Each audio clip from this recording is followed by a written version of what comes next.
Halo semua, perkenalkan nama saya Livendra Halim dengan NIM 2310211220182 dari kelas F. Saya ingin mengerjakan tugas video UAS dari Hukum Pemerintahan Daerah berkaitan tentang otonomi daerah.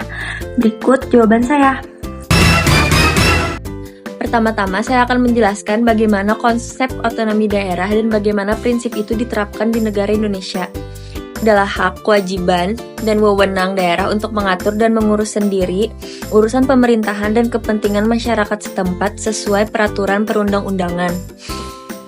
Di Indonesia, prinsip ini diterapkan melalui konsep desentralisasi, di mana pemerintah pusat mendelegasikan sebagian kekuasaannya kepada daerah untuk meningkatkan pelayanan publik dan demokrasi lokal.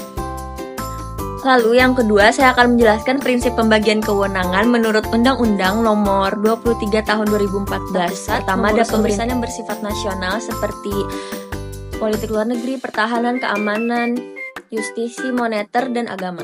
Lalu yang kedua, ada pemerintahan daerah mengelola urusan pemerintahan konkuren yang dibagi berdasarkan skala wilayah, provinsi, kabupaten, kota, seperti pendidikan, kesehatan, pekerjaan umum, dan transportasi lokal. Lalu yang terakhir ada prinsip subsidiaritas.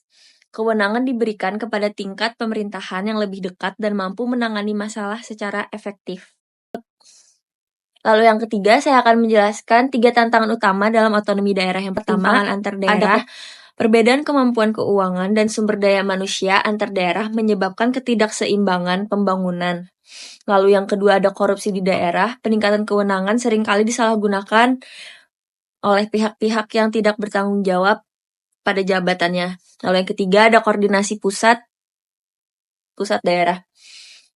Tumpang tindih kewenangan dan kurangnya komunikasi sering memicu konflik kebijakan. Lalu yang terakhir, saya akan memberikan contoh kasus konflik otonomi daerah. Kasusnya konflik pengelolaan tambang di Kalimantan Timur saat tahun 2018, di mana pemerintah daerah menerbitkan izin tambang tanpa persetujuan pemerintah pusat. Penyebabnya karena ada perbedaan interpretasi kewenangan dalam Undang-Undang Minerba dan Undang-Undang Pemerintahan Daerah. Dan diselesaikan dengan penyelesaian pemerintah pusat mencabut izin tambang melalui revisi kebijakan dan memperkuat regulasi perizinan di sektor strategis. Sekian tugas video UAS dari saya. Mohon maaf jika ada kesalahan kata atau bicara. Terima kasih. Wassalamualaikum warahmatullahi wabarakatuh.